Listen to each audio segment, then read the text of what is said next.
Genderuwo. Nama tersebut sudah tidak asing di Indonesia, khususnya di Pulau Jawa. Makhluk halus yang berperawakan besar, berbulu dan bermata merah. Namun apakah kalian tahu dari mana nama genderuwo berasal?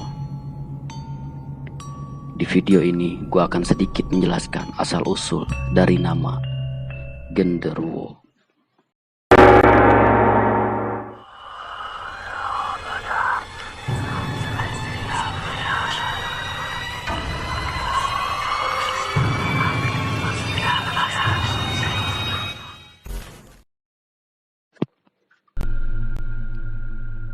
Nama asli genderuwo diduga berasal dari nama Gandarwa.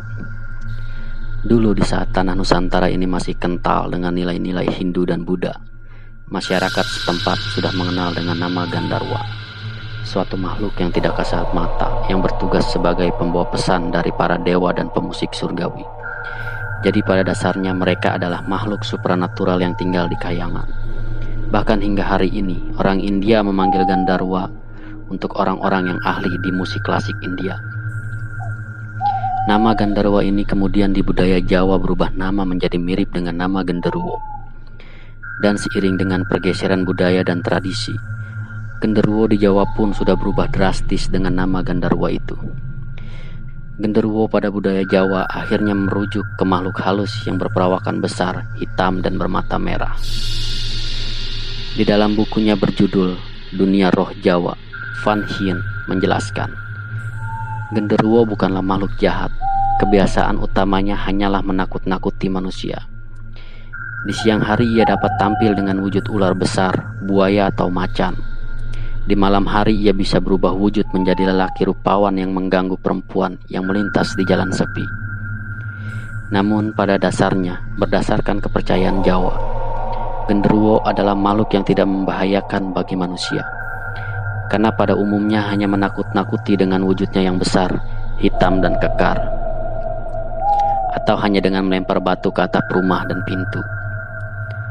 Hal ini juga ditekankan di buku tua lainnya yang berjudul Santri Priai dalam Masyarakat Jawa, karya antropolog Clifford Geertz.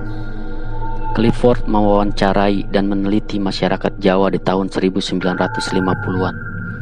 Menurut isi bukunya, genderuwo pada dasarnya tidak ada niat jahat dan tujuannya adalah hanya untuk menakut-nakuti. Pada suatu ketika, Papaidin tiba-tiba terjatuh dari jembatan selagi berjalan. Ketika dia terjatuh ke air, sesosok menahan tangannya. Dengan bahasa Jawa kuno, sosok itu bertanya, apakah Papaidin baik-baik saja? Namun menurut Clifford, betapapun genderuwo menyukai lelucon, makhluk ini juga berbahaya. Seringkali mereka muncul dalam wujud orang tua, kakek, anak, atau saudara kandung sambil berkata, "Hei, ayo ikut aku." Jika orang tersebut menuruti ajakannya, maka dia akan menjadi tidak terlihat. Keluarga yang kehilangan akan mencarinya sambil memukul pacul, arit, panci, dan alat-alat yang menghasilkan suara bising. Suara gaduh itu akan mengganggu genderuwo sehingga mungkin akan melepaskannya. Atau saat genderuwo menawarkan makanan kepada si korban, kalau korban memakannya, dia akan tetap tidak terlihat. Kalau menolak, dia akan tampak lagi dan keluarganya akan menemukannya. Kasus lain yang berbahaya adalah genderuwo terkadang bisa meniduri wanita manusia. Kadang-kadang, menurut Clifford, genderuwo mampu menyamar menjadi suami seorang perempuan, lalu menidurinya. Maka lahirlah anak yang menyerupai raksasa. Berdasarkan catatan Clifford, dia mendapatkan informasi di Mojokuto ada seorang yang tampangnya besar, hitam dan bentuknya aneh, yang konon dipercaya hasil dari genderuwo dan manusia. Usianya saat itu hanya mencapai 16 tahun, lalu dia meninggal. Belakangan di tahun 2013, Indonesia juga sempat dihebohkan oleh Wagini, anak yang mengaku dari anak genderuwo. Dia berasal dari Alas Purwo, Banyuwangi, Jawa Timur, yang bahkan sempat tampil di beberapa televisi nasional.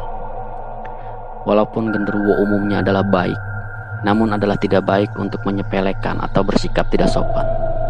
Membicarakan genderuwo dengan tidak sopan atau bahkan menghinanya bisa saja membuat dia marah. Dan apakah Anda berani membuat genderuwo marah?